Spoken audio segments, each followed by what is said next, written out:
Well, BlueEnergy is an organization, it's a nonprofit organization that works on bringing renewable energy services to remote communities in Nicaragua. The core theme is sustainability, and we believe that the way to achieve that is to focus on a technology that we can control, something that we can produce, operate, and maintain.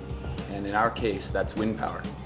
So we're a bit of an interesting nonprofit in that respect, that we do manufacturing, which is very rare in our field.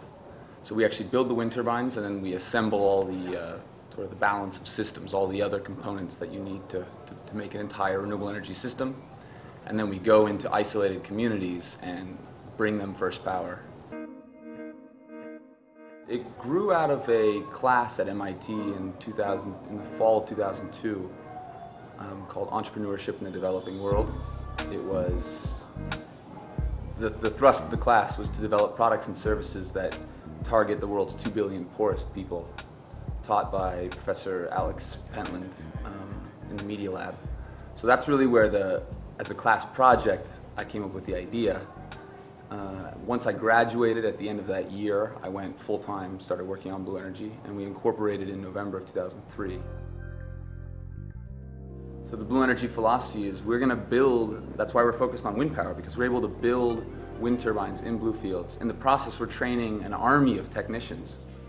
A lot of times we'll bring people in from the communities, do training sessions in blue fields, and we also have our local technicians that live in that town.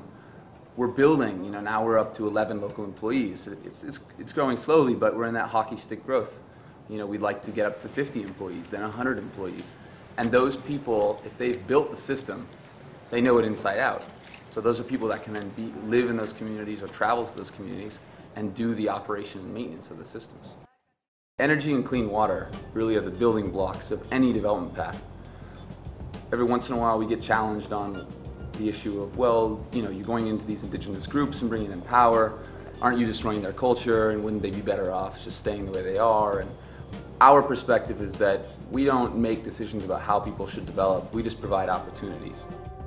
And if they choose to develop this way, or if they choose to develop this way, it's a guarantee that they need clean water and they need electricity.